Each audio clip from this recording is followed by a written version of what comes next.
we have Ben delivering their talk, Beacon Harvest Conquering Cobalt Strike at Scale. Yeah, so yeah, this was at B-Sides Birmingham, if you guys were there. I unfortunately missed it, so I'm really excited to see what it's all about. So yeah, thank you so much, Ben! Yay!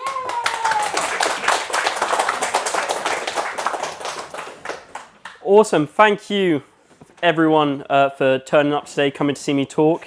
It's my first time at Worcester Defcon, so pretty excited. I believe I met some of the Worcester Defcon lot, Jess, you, a few others at B-Sides Cardiff 2023. So finally get to come and talk to you guys and share some research.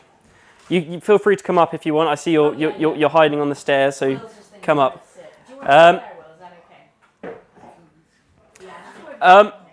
So yeah, let's get on with it. So I'm going to start off with an agenda, right? I'm going to, like all talks, I'm going to give an obligatory who am I? And then we're going to talk about threat intelligence briefly. This talk is about Cobalt Strike, and we'll get onto that later, but how we can sort of gain threat intelligence, gain intelligence on adversaries that are using Cobalt Strike. We're going to look at the configurations behind Cobalt Strike, and then we're going to do some analysis of the data we've collected as part of this research, and then we're going to wrap up and conclude. So yeah, who am I? I'm Ben. I go by the online handle Polygon Ben. I currently work as an analyst at Huntress. I've recently moved there. Prior to that, I was at Accenture with Joey over there, colleague of mine, ex-colleague. I've got a blog and a YouTube. I post content relating to CTF walkthroughs, malware analysis, that sort of stuff, right? I'm a big blue teamer. I work in defensive security. I love all things threat hunting. I love all things IR. So yeah, threat intelligence, right? What is threat intelligence? So the UK's National Cybersecurity Centre defined threat intelligence as, and this is a big definition, evidence-based knowledge, including context, mechanisms, indicators, implications, and actionable advice about an existing or emerging menace or hazard to assets that can be used to inform decisions regarding the subject's response to that menace or hazard. That's a big definition. Let's break this down a bit. Let's understand what this really means, right? So the first part of the definition, evidence-based knowledge, including context, mechanisms, indicators, and implications, right? This is the actual intelligence about a threat actor. This is the raw data we have on a particular threat group, a threat actor. Maybe this is a nation state. Maybe this is a little cybercrime actor, right? This is the intelligence. This intelligence can come in different forms, and we'll get onto that in a bit. But the key point to mention here is this is evidence-based, right? We're not just guessing, right? From past intrusions, from past cyber attacks, we analyze the data, we see how the threat actor operates, and we gather this intelligence on them. The second part of this definition, about an existing or emerging menace or hazard to assets. This is the threat. This is the threat group. This is the threat actor. This is the cybercrime group, whatever you want to call it. And then finally, that can be used to inform decisions regarding the subject's response to that menace or hazard. Right. This is the reason we gather threat intelligence. We don't do it because it's fun. I mean, it is fun, right? It's interesting to see how threat actors operate, how they move through networks, what infrastructure they're using. It's super interesting to get all this data about them. But we do it for a reason, right? We do it to inform our defenses. We do it to tailor our defense strategy with knowledge of how threat actors operate. By the way, I was going to ask this earlier. I just want to gauge the audience. Can you put your hand up if you're a blue teamer? You work in a SOC, you work in a defensive role. 1, 2, 3. Awesome, thank you. And what about if you're red teamer, pen tester? Okay, cool. And what about you're in IT? Awesome. And learning, you're in university, you're studying? A few? Okay. Has anyone here had experience playing with Cobalt Strike? Okay, cool. There's only a few. That's good. Lots to learn.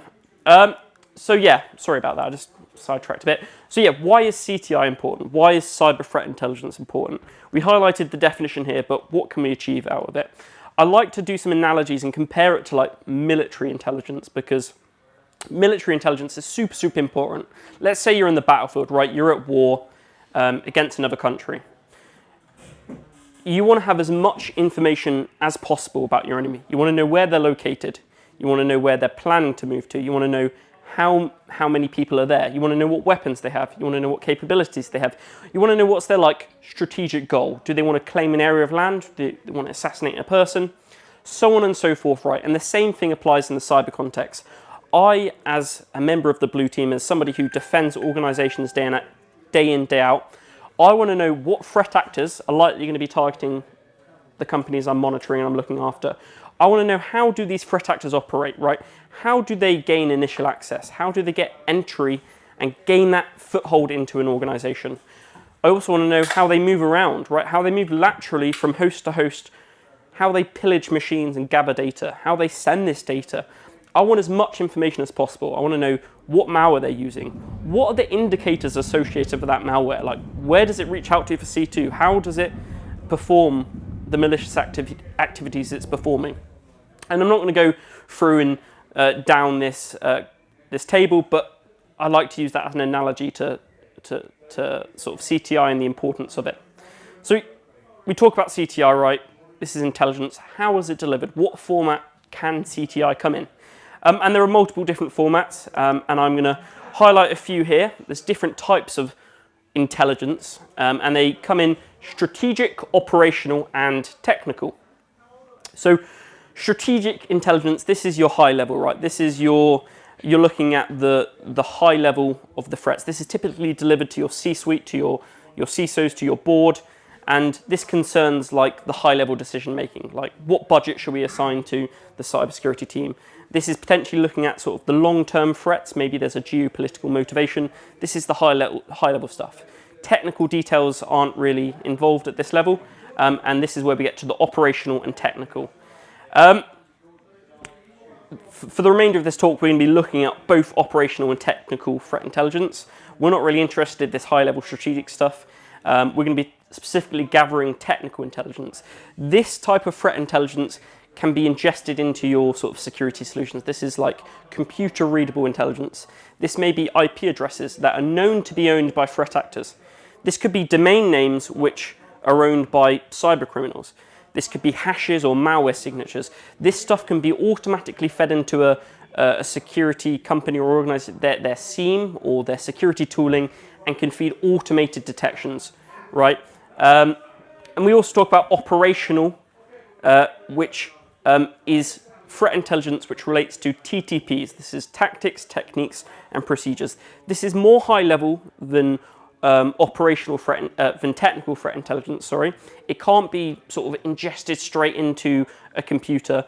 This comes in the form of reports, right? There's been an intrusion, this company has been hacked, and at the end of it, they've produced a report which details how the threat actor operates, how they got in, what were the techniques they were using, what was their malware they abused part of the campaign. So this is more high level than the technical threat intelligence, but these are what these types of threat intelligence is what we're interested in for the remainder of this talk. We're talking about Cobalt Strike. So I asked earlier how many people are familiar with Cobalt Strike. I think 2 people used it. So we're gonna start from the basics. Cobalt Strike is an adversary simulation and post-exploitation tool. So this is used legitimately by red teamers, pen testers, whatever, right? You can buy a license to use this tool to help you do your red teams. You want to simulate an adversary, right? You're a red team company, you're selling a solution that you sell to businesses, you'll say, yeah, we'll come in, we will pretend to be a threat actor, we will pretend to be this Russian nation state, and we will simulate the techniques they use. Cobalt Strike is a tool which facilitates this. And it's a piece of software which will allow you to operate at the level that your top level threat actors are using, that the top level threat actors are operating at. You can use the same techniques all from this GUI application. And we'll get onto that in a second. But this Cobalt Strike tool is good, right? It's really good. All the top red teams are using it. So threat actors started getting interested in it, right? It is an adversary simulation tool. It is used to simulate what an adversary would do. It allows you to break into networks. Threat actors get interested. They say, hey, this is just software, right? We can crack this. And they did crack it, right? There are multiple cracked versions of Cobalt Strike where you can go and use this paid-for software to hack, and we see all level of threat actors using this. Everything from your top nation states, Russia, China, whatever, all the way to your low-level script kiddies. Anyone can use this. It's cracked and it's good. So I mentioned here the word C2, post-exploitation. Like, what is a C2 framework? What is C2? So, as I mentioned, Cobalt Strike is a post-exploitation and C2 framework. C2 refers to the methods by which a threat actor, a cybercriminal, can communicate with a victim host and control it, right? Let's say you've got malware. Malware, which is running on a machine, on a victim machine, it's going to make a network connection back to some location, right? Maybe this is to send data to exfiltrate data, or maybe this is to receive commands from the cybercriminal. But there needs to be that way of establishing a network connection, and this is where C2, command and control, comes into it. We can see there is an official definition. The adversary is trying to communicate with the compromised systems to control them. The threat actor wants to run commands on a host which has been compromised. It wants to retrieve data. C2 refers to the way you can communicate with a victim host from a threat actor location, from a threat actor IP. So yeah, how does this work, right? How can we establish C2? What can we use? Cobalt Strike allows this C2 communications, these network connections between victims and the threat actor's server over common protocols like HTTPS. So we're not seeing a reverse shell popping to port 31337. We're not seeing that. We're seeing it blend in with normal traffic, HTTPS, DNS. And post-exploitation, it's a post-exploitation framework. This refers to the stages of an attack after the foothold has been gained. So, right, when a threat actor or a cybercriminal, they attack a network, they've got this first shell. It isn't game over there, right? They don't want to just get one host and game over, right? They want to do more stuff. They want to gather more credentials after gaining that foothold. They want to use these credentials to move around, to escalate privileges, and to find files, to find data, to find information, to ransom. So post-exploitation refers to the stages of an attack after you've got that initial access. You've got your foot through the door. Now what do I do, right? Where do I go for information? Where do I go for data? Where do I go for credentials? Cobalt Strike can facilitate that, and it can facilitate credential theft, persistence, privilege escalation, lateral movement, and discovery. It has loads of features just inbuilt into the software. So we can look at this in a bit more detail. There are some key terms I'm going to define now, and these are important. So team server. This is what Cobalt Strike software calls its command and control server. As I mentioned earlier, you've got a victim machine, and it needs to communicate, to send data, to receive commands, whatever. It needs to communicate with a threat actor owned location, right? It needs to have an IP address which the threat actor is using, and this is the team server. When Cobalt Strike is ran on a computer, it will reach out to the team server and establish a network connection. And once that network connection is established, you can assume this victim computer to be compromised, right? It's game over for it. The beacon is the specific piece of code which establishes this C2. It reaches out to the team server, and once it reaches out, the box is compromised, right? And we've got beacons, which is that one piece of code which establishes C2 with the team server. It's ran and it makes that network connection, and then after the beacon is ran, other stuff, the post-exploitation activities can occur. But if you're a pen tester, you're a red teamer, or even you're a threat actor or a cybercriminal, you don't want to send this beacon. The beacon is really important. You don't want it to get caught by the blue team, by me. So how do we deliver it? How do we send this beacon? So you may layer in other pieces of code. So you say, look, this is just an executable. The beacon is an executable. I want to send an attachment which isn't going to get flagged up by the email system. So I may hire it in a layer of JavaScript. So you would run the JavaScript file, and it would just end up as it would unwrap itself and then run the beacon. And we'll get onto this a bit later because this is quite important. But I'm going to briefly skip over it for now. We've got a malleable configuration. So the beacon is the core piece of code at the center of Cobalt Strike, and this is what is used to basically establish a connection with the C2 server, and then for every stage of the attack after this. You can configure every single component of the Cobalt Strike beacon, and this is why it's so good. There is a default configuration which exhibits certain activities and certain behavior when it's ran. And as it's default, we all know it's like default, it's used by lots of people. It's easily, we can profile it and we can signature the activity. Good threat actors, sophisticated red teams, they'll configure this and change every little component so the artifacts it leaves over when it's executed are unique, and it's not part of this sort of known default configuration, and we can sort of detect this. But we'll get on more onto the malleable configuration and more onto the loaders shortly. But I want to do a quick stop here and talk about APT29.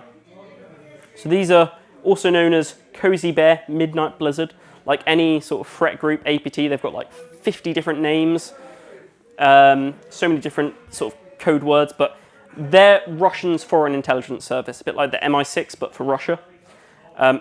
Like many other threat groups, many other threat actors, they are known to use Cobalt Strike as a way to establish C2. And here's an example of the sort of execution chain that is used by APT29, Russia's foreign intelligence service, to deliver Cobalt Strike. So phishing, right? How does a threat actor get into a network? A lot of the time it's phishing.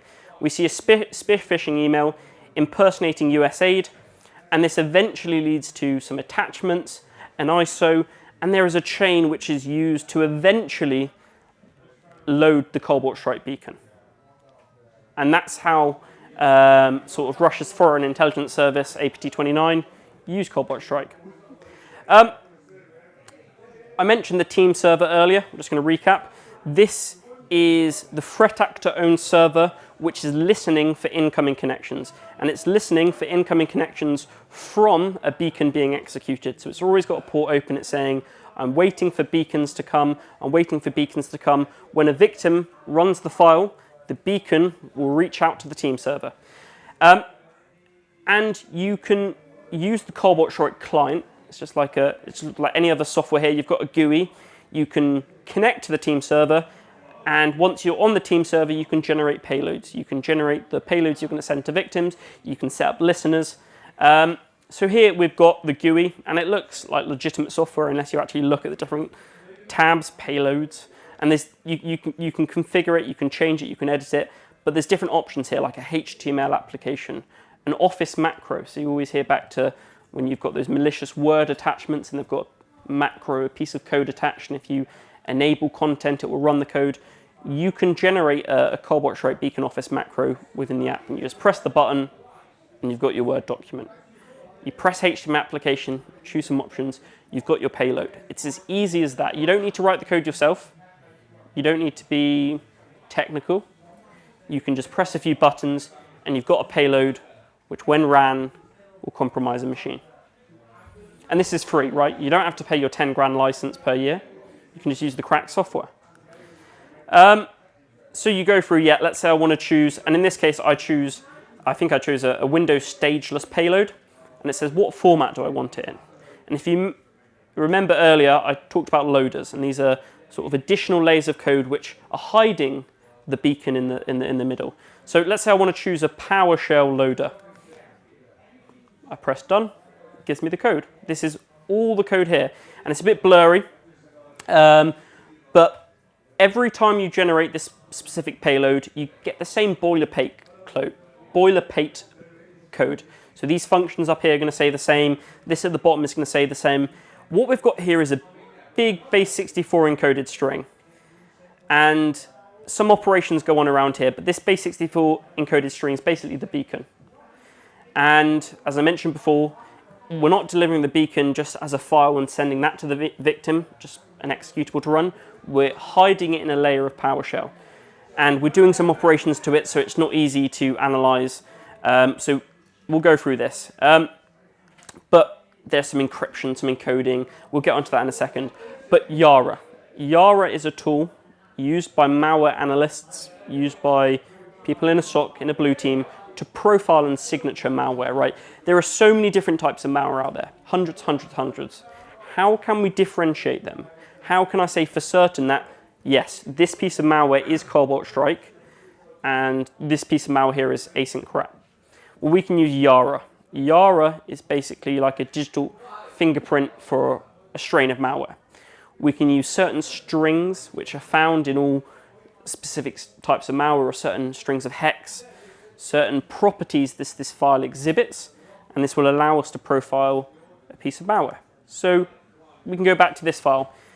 This is the PowerShell loader for Cobalt Strike Beacon. And as I mentioned before, when we go through that GUI, and I'll go back here just to show you, we generate this, we get this. And for most of this code, it's the same. However, this base64 encoded string does change, because you may need to configure your own domain name, or you can configure your own beacon. That's configurable, but the code which loads it stays the same.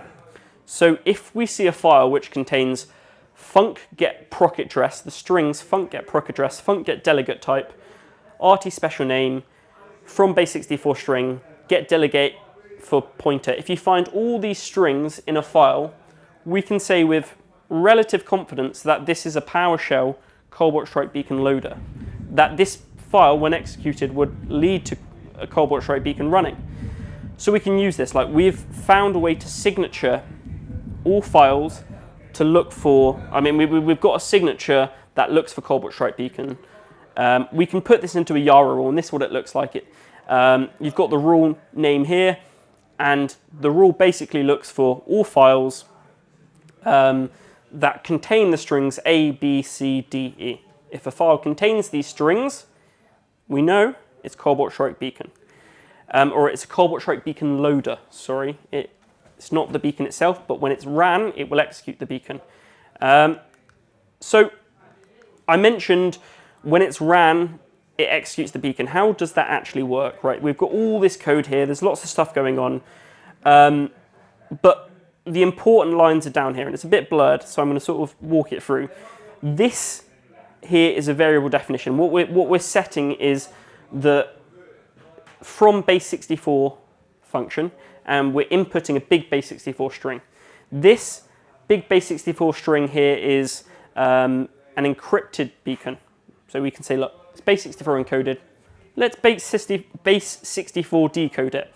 And we can base64 decode it over here, and it looks like a bit of garbled text. Like you can't make sense of it.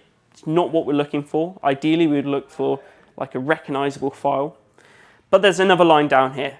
There is some encryption going on, and we see XOR is used for encryption, and when this PowerShell script is executed, it will decrypt it, and we can see it's decrypted here with a key of 35. So we can decrypt it, and we can say, hey, in CyberChef, this is recognizable. This is at the top of the file, it says MZ, and then this program cannot be used in DOS mode. This is what we see when we're dealing with an executable, an exe, a portable executable. And this is the beacon. What we've got here is the beacon. This one was fairly simple. We just needed to do base64 decode, XOR 35, and then we get the beacon. Other loaders have multiple stages to it. There may be one stage, two stage, it may be wrapped in PowerShell, and then you get JavaScript, and you decode that, you get VBS, and then eventually you get the beacon at the bottom. There are multiple stages you have to go through. This one was pretty simple. So we've got this file here, which is the beacon. This is the heart of the Cobalt Strike framework, the piece of code which establishes C2. We've got our hands on this. We can extract the configuration. We can get pertinent details about how this was set up and use this. So I'll go through how we would actually extract it now. Thankfully, there is a really, really good tool from Didier Stevens. He works at Enviso. This is a really good series of blogs he's created on how you can use Cobalt Strike, or his tool, to basically decrypt encrypted traffic. But I'm not going to go into that right now. But we can run the script here, and we can't really see it, but I'm going to sort of walk through and explain some of the important details. At the top here, we've got payload type. This is the type of beacon used, the way it communicates.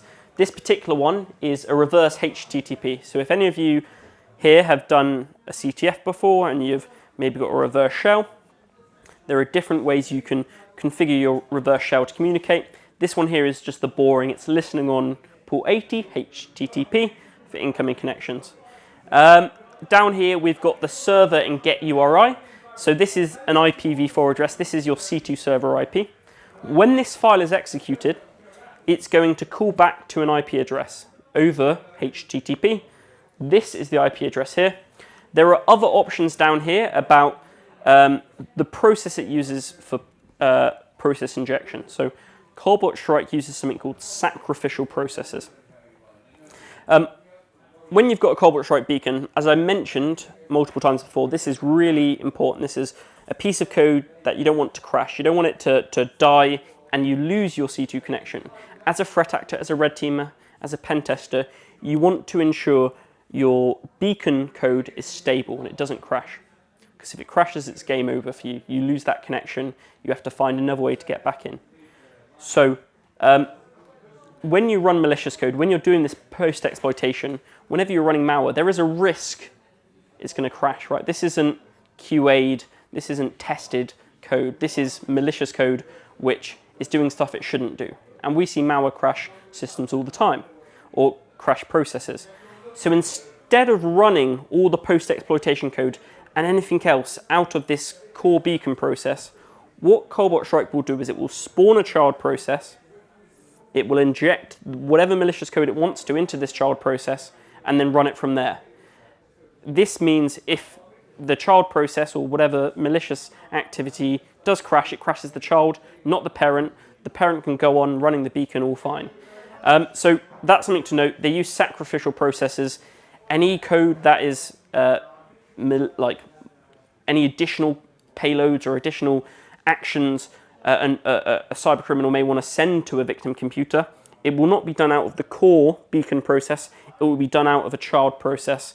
And we can see here from the configuration that run DLL32 is used as the sacrificial process.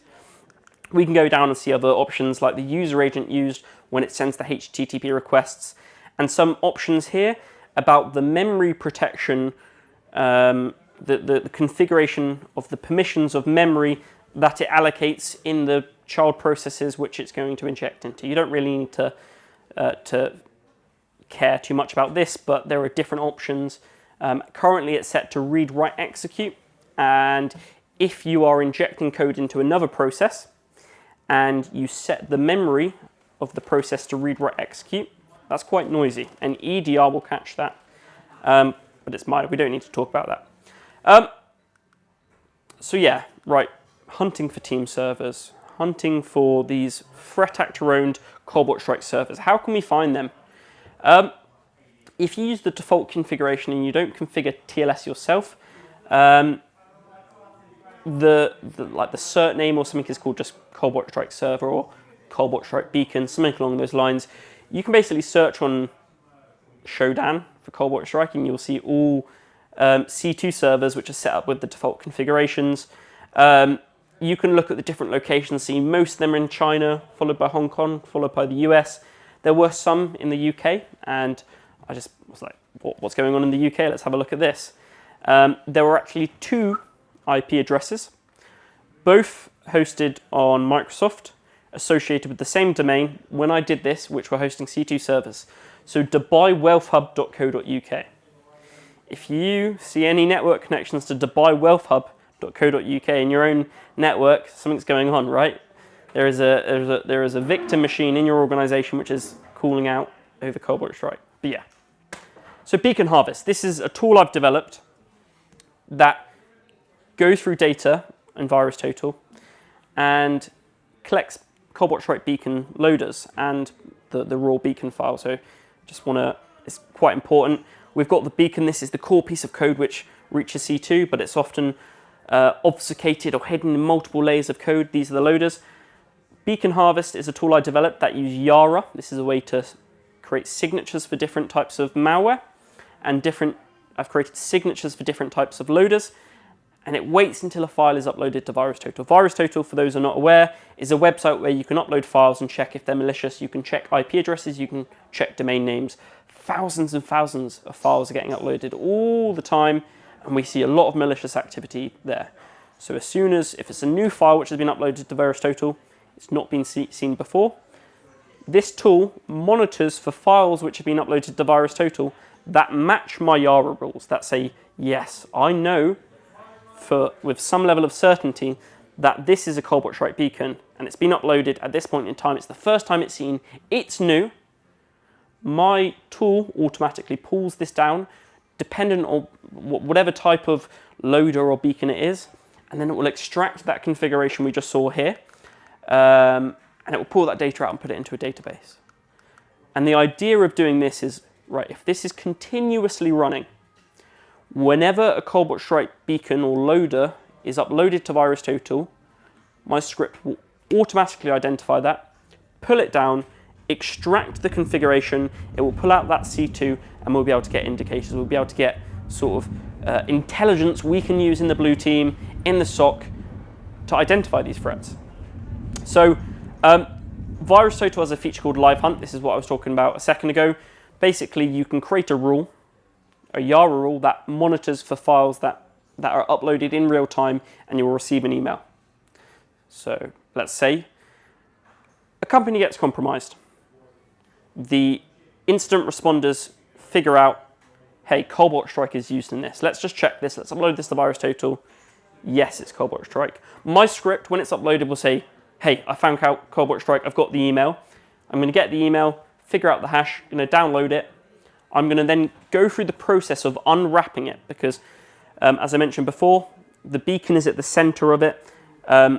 We want to extract the configuration from the beacon, but sometimes it's hidden in layers of code. So my script has to be able to handle this. It needs to be able to use some regex, some parsing to unwrap the onion, get to the center of it, and then take that configuration data, store it in a database, and now I've got this intelligence. So we're going to go through this a bit more detailed. Here is one plugin, and I'm going to sort of go through how this, I haven't released the source code yet, and I plan to do so. I'm going to explain it a bit. There's different plugins. This is one plugin here, CS HTA, HTML application, PowerShell. And this has got multiple stages. Before, I used a PowerShell payload, and all we had to do is base64 and XOR it, and we've got that one stage. There was like one file, PowerShell straight to an executable to the beacon.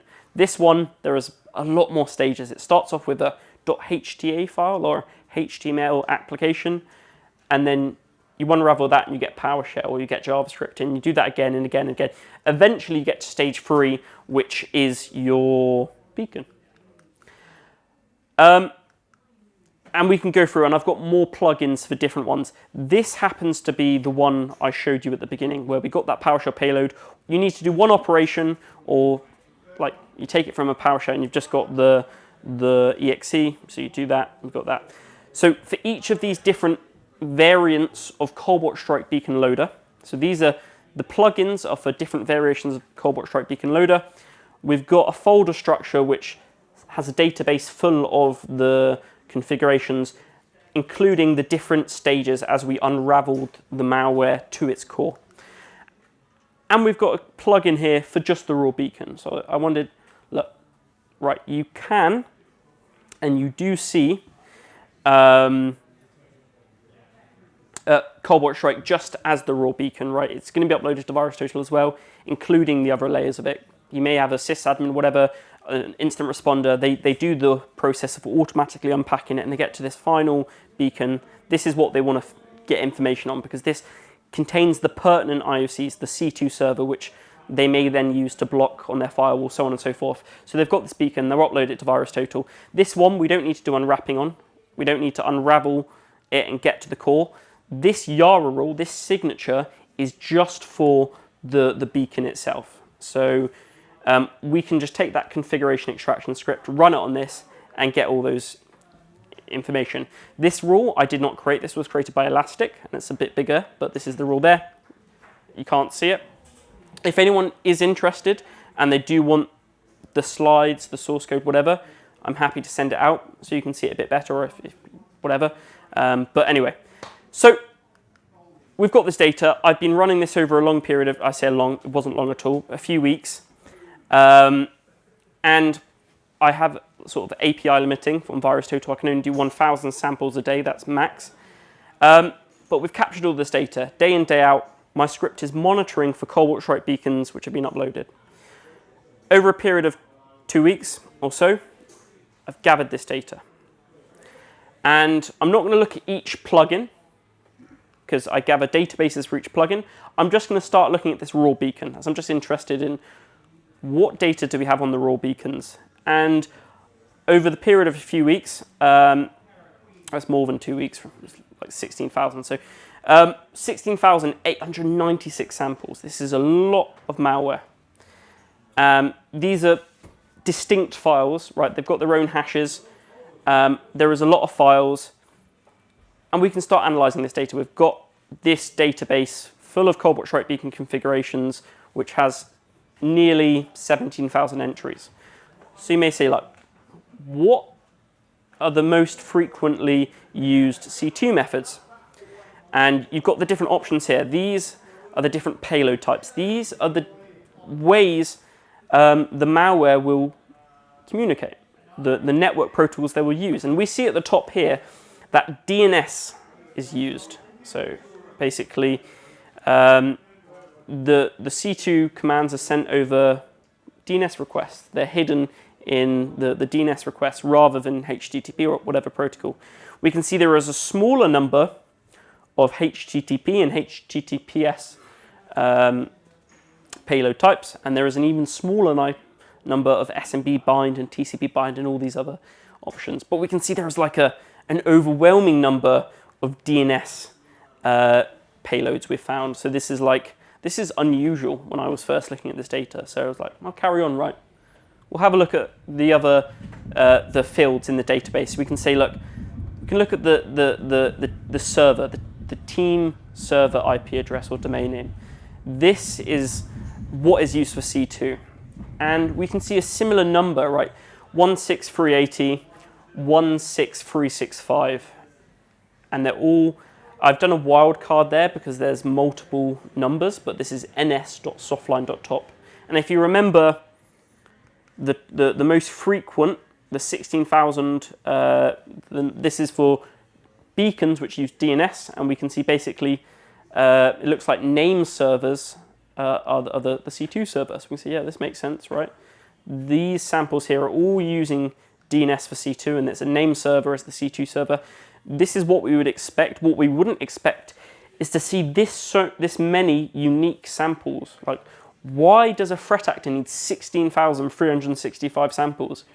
This is weird. Like, if your C2 information is this burnt, like, any threat actor would move on, because, like, we've got so much intelligence on it, like, we've got so much data. This is going to be the top of everyone's block lists, so it's weird. We also see other C2 servers like 37, 252, 151, 241, and other domain names. All of these, or the majority of these, are threat actor-owned infrastructure. These are IP addresses used by threat actors to host team servers. There are some local IP addresses down here. So these are used for, like, probably testing. Maybe it's a pen tester or a red teamer, but they're doing stuff locally. They're testing their payloads locally before setting up an internet-facing server and beginning their campaign. But what can we do with this? Like I mentioned earlier, yeah, we're gathering threat intelligence. How can I use this in the SOC? How can you use this in your IT teams, in your blue teams, whatever? Right, we've got these indicators. We can use this for threat hunting. I'll quickly explain what this is. So in the SOC, it's typically like a reactive environment, right? You've got a SIEM, which ingests logs, and you've got some Boolean logic relating to some known TTP. So if certain behavior is seen in the logs or certain actions are seen in the logs, we've got a reactive detection which will alert on this and say, boom, we found threat actor activity. Threat hunting is proactive. Like, we can't assume that our current detection capability is going to detect all threats. Maybe there is a threat actor using certain techniques that nobody is aware of. This is where threat hunting comes in. We will use these indicators that we've identified and use whatever telemetry we have. Maybe this is your firewall logs, maybe your EDR logs network connections. You've got Defender, CrowdStrike, whatever. The EDR has the capability of logging network connections. Well, we can take this list and say, look, I know very recently files have been uploaded to VirusTotal, and with it, Cobalt Strike beacons have been uploaded to VirusTotal. We've done analysis, we've extracted the configuration, we found these IP addresses. These are like hot off the press intelligence, right? It's only just been uploaded. We've got the automation in play. We've got these indicators. They're going straight into our threat hunting. They're going straight into our sort of detections, our use cases, our analytics that we've got in our scene. This is one of the fields in the database we can use. We've got multiple more. So let's move on, right? I mentioned earlier there are the sacrificial processes. When Cobalt Strike beacon runs, it doesn't want to risk the beacon dying. It doesn't want to risk the beacon crashing.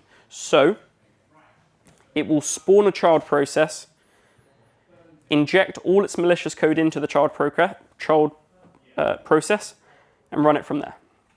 It's the safest way to do it. And we can see once again there is an overwhelming number of run DLL32s, this 16,843, so we can make an assumption that this is likely, or it's going to be the same configuration we saw used for that NS7, NS whatever, .softline.top, this DNS for C2. We see other options here, but once again, like, how do we use this data? Threat hunting, right? We've got process spawn data, you've got your SIEM, you've got your EDR, you've got this logging. Like, how can we use this with knowledge that threat actors are using these processes as sacrificial processes? We can use this data, we can build up some queries to look for parent processes which are spawning multiple child processes which are any on this list. We can use this for our threat hunting, and we can also use this for our detection. I'm not going to go into the nitty-gritty details of how we would do this. If anyone is interested, please speak to me after, or message me on LinkedIn, Twitter, whatever. I'm happy to discuss this at further detail. And yeah, so this is one of the fields in the database we can use as part of our threat hunting and our detection. The pipe name is another one. So when you've got a computer, it's got multiple processes running, multiple programs running. Oftentimes, you've got a program which will want to communicate with another program, and this is done by IPCs, inter-process communications. And how processes communicate with each other is by something called named pipes.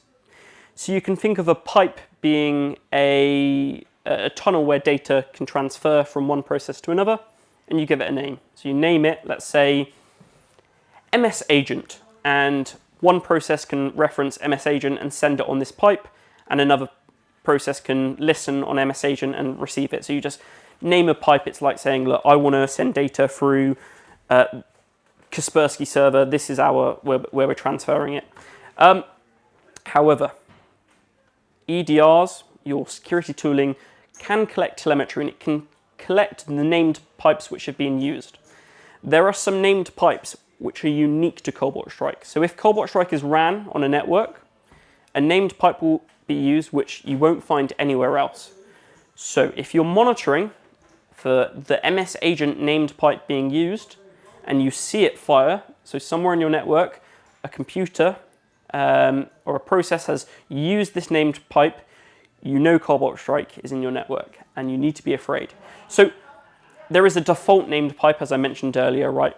There is this default one which, straight out of the box, it will give you MS Agent. However, as I mentioned, if you're a good threat actor, you're not going to use the defaults, because the default will leave this artifact in your network, which me will find, okay?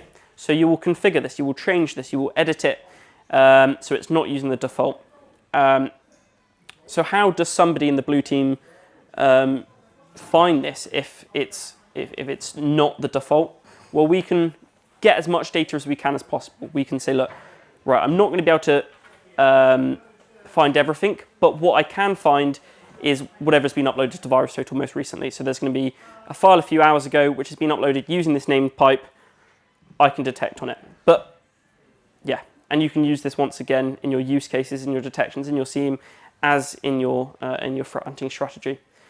So user agents, User agents are a string which is used when you make a HTTP request to indicate the browser or whatever you're using when you're sending it to a web server.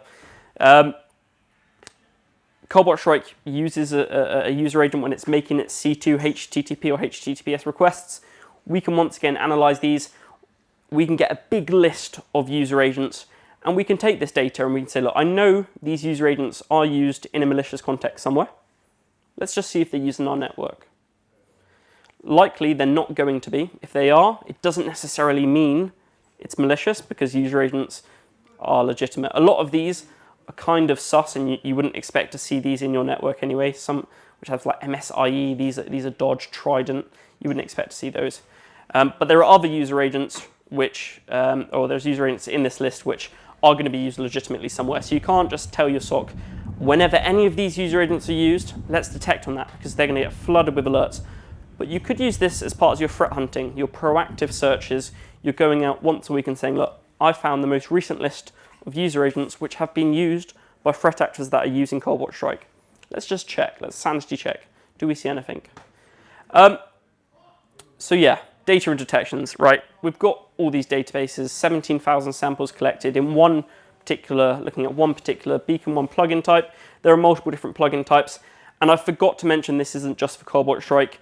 I've created a plugin for async rat, and I aim to create more plugins for different samples of malware. This isn't native to Cobalt Strike. If you've got a YARA rule that can be used to signature a specific type of malware, and you have the capability to develop a script to extract information, extract a configuration about a sample of malware, you can create a plugin. But where's this going for the future of this project, right? Source code, full threat analysis, hunting queries, detection logic, it's all going to come out. I haven't finished it right yet. And the same with the source code. I still want to build it up a bit more before I release it to the public. All this is coming in the future. This domain, it came up lots and lots, 16,900 and whatever times, right? The overwhelming majority of my compute resources and my API key usage went on this domain alone. So I was interested, I want to dig into this a lot further, right? So we can take this domain, I do a wildcard here. It's actually NS7, NS8, NS9. There is 3 name servers which are used sort of in conjunction in all these samples of malware which are getting uploaded to VirusTotal 24/7. Like, I had no idea what was going on. So we can go on the domain here, NS star or NS7, and we can go on VirusTotal and we can look at the communicating files. This says here, it's a bit blurred. All of these are files which use this domain or this wildcarded domain for C2. So there's so much stuff on VirusTotal. Like, why is there so much? I didn't know, so we'll carry on looking around. We can also look, this is the actual configuration. There is many more columns in this database, but they're all the same. They're all precisely the same, but the hashes are different. So the configurations are the same, but there's so many different samples of malware, which is all the same. I'm confused. Here, there are multiple sort of C2 servers configured, so it's not just NS7.softline top, there's also NS8 and NS9. This is sort of, if one goes down, there's a backup, right? And we can see once again the named pipe, the user agents which are used for all samples, which is, I'm confused, right? I was doing this and I was thinking, why is there so much? But we go through, I'll do an analysis, right? I'm an investigator. I investigate cyber attacks. I'll do some OSINT, I'll do some looking around, seeing what is going on. So I'll take this domain here and I look at the other subdomains, like what else is softline.top hosting? Well, I can see, look, there's some web.softline.top, job1.softline.top. Different domains have different sort of VirusTotal scores. Some of them are saying like, yeah, 15 out of 94 detections. That's dodge. But cbm.softline.top, that's fine. Job.softline.top, yeah, that's dodge. We can take a look at some of these. Let's have a look at web.softline.top. And we can see there's one file which refers to this domain, and that means there is one file in VirusTotal that is known to communicate with the domain web.softline.top. And it's this file down here. It's got some Chinese characters to the end of it, and it's a .doc. So I was like, what is this? 29 out of 67 VirusTotal detections. It's flagged as malware. It's got some notes here about PowerShell. It's dodgy. Right, let's have a look. This is what it says here. And to be honest, I've forgotten. T-Star, I'm pretty sure, is a telecommunications company.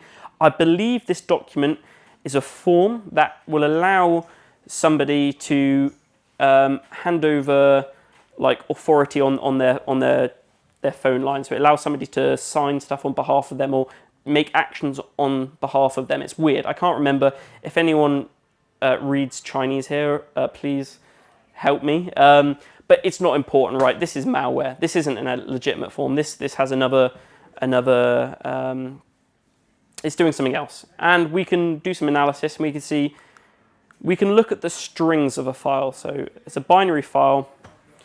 It's got different strings in it. We can take a look, and down here we've got some PowerShell, and what this PowerShell is doing is it's using new object net.webclient download string, and it's downloading d.gif from web.softline.top. Oh, and it's running this, by the way, so it's just downloading some code and running it. I tried pulling this down, d.gif, from this domain. It's no longer there, so I couldn't see for certain what it was. I also couldn't see any artifacts of it online. But I've got some confirmation that this domain is used for malicious stuff. So, yeah, I carried on looking around. I did this research. I was like, what is going on here? I found a domain which I know is malicious. Or domains which I know are malicious and is used and is seen in Cobalt Strike beacon payloads. But it's a scale which it doesn't compare to any other sample of malware we've seen. I just couldn't understand what was going on. And I looked at the files themselves, the beacon files themselves, and they were much, much larger than what I would expect to see a beacon. And you could throw them in a sandbox, you could do some analysis and say, yeah, I can see it's Cobalt Strike. Like, I've got the Yara rule, which is super, super precise.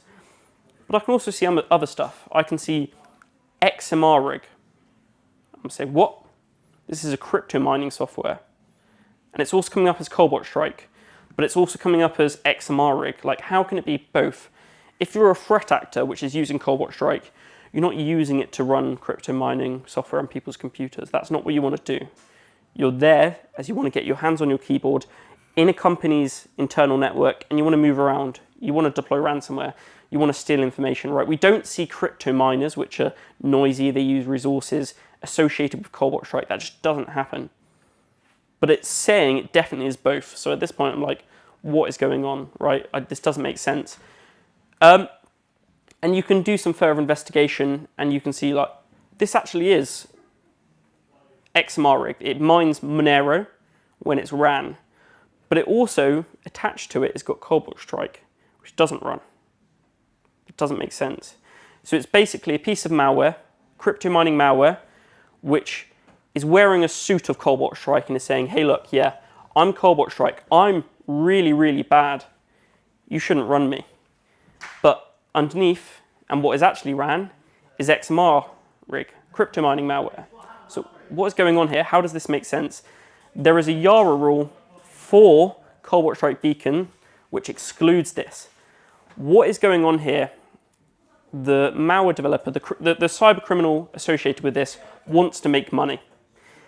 And when they're creating their crypto mining malware, they know somebody's not, they want to get money out of this, they want to run it. But sandboxes aren't going to run crypto mining malware because they know they're just like funding cybercrime, right? So there's ways sandboxes basically stop crypto mining malware from running it. What this is doing, this is crypto mining malware, which is saying, look, I'm Cobalt Strike. You're going to want to run this in your sandbox. I'm super, super malicious. Like, I'm much, much worse than a crypto miner. So yeah, run me. So basically, the vast majority of the data I analyzed here of the beacons, there was like 16,000. They're all configured with this ns.softline.top. All of these samples weren't Cobalt Strike. They were impersonating Cobalt Strike with the intent of getting ran by a sandbox in order to make money for a cyber criminal and yeah, to run cryptocurrency. So I wasted a lot of time here, right? I wasted a lot of resources downloading these because they look like Cobalt Strike, because there is Cobalt Strike. But behind the hood, Cobalt Strike is not running. A crypto mining software is running, and it's crypto mining impersonating Cobalt Strike in order to trick sandboxes to run it automatically online to make money. And I thought that was quite cool. So challenges and pitfalls, right? I've got here a diagram of a fighter plane from World War II. And has anyone seen this before? Is anyone aware of this diagram? Okay, I see some nods. So for those who aren't aware, when planes sort of came back from battle, there was some analysis done on them. They plotted where bullet holes were on the planes, and they said, yeah, look, we've found over, let's say, 50 planes which have returned and haven't got shot down. They've all got bullet holes in these areas. So maybe you would suggest, hey, we need to reinforce our defences in these areas, as these are where the planes are being targeted most. No, actually the opposite. It's where you don't see bullet holes in these areas, because if a bullet hits these areas, the plane comes down and doesn't come back, and it doesn't land, and it's not part of the data we've monitored. So you actually need to reinforce these areas. And the analogy sort of applies to some extent, that the data we're seeing here, right, my data I've collected, the tens and tens of thousands of beacon samples I've analysed, are beacons that have been uploaded to VirusTotal and that have been detected, that are known malicious. It is highly likely that the good beacon samples, the ones which slip under the net, aren't uploaded to VirusTotal and then aren't included in this data that we have. So we miss the actual sneaky ones, the ones we're really, really concerned about.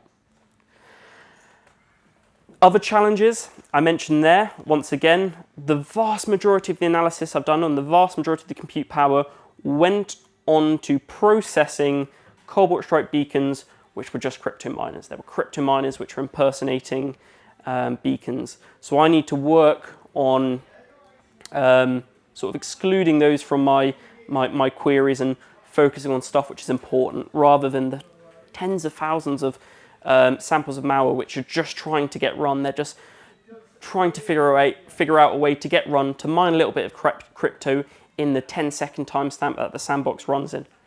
But yeah, that's about it to come. As I mentioned earlier, there's a lot more to come, right? I've got this source code, I've got this project, it's functional, but it's not where I want it to be. I've also got a hell of a lot of IOCs, I've got a lot of intelligence, I've got a lot of data, which is really useful. And as I mentioned earlier, there are malleable configurations. So a threat actor can configure the Cobalt Strike beacon to their own. And maybe certain groups of threat actors have a specific configuration which they use across multiple intrusions. And maybe if we do this for a long enough time, we can start seeing repeated activity, and we can say, look, I've tied this configuration to this threat group and we're seeing them use this infrastructure here. And then we've got another configuration which is fairly unique and it's used by this threat group here. So we need more data, right? I need to do this for a longer period of time to gather more data. I also need to get rid of the malware which is putting the Cobalt Strike beacon mask on. That's what's to come. And yeah, that's it for now. So I hope you enjoyed this talk. As I mentioned earlier, if you want slides, if you want information, you want source code, just let me know and I'll send it across. But yeah, hope you enjoyed. Thank you so much. Thank you.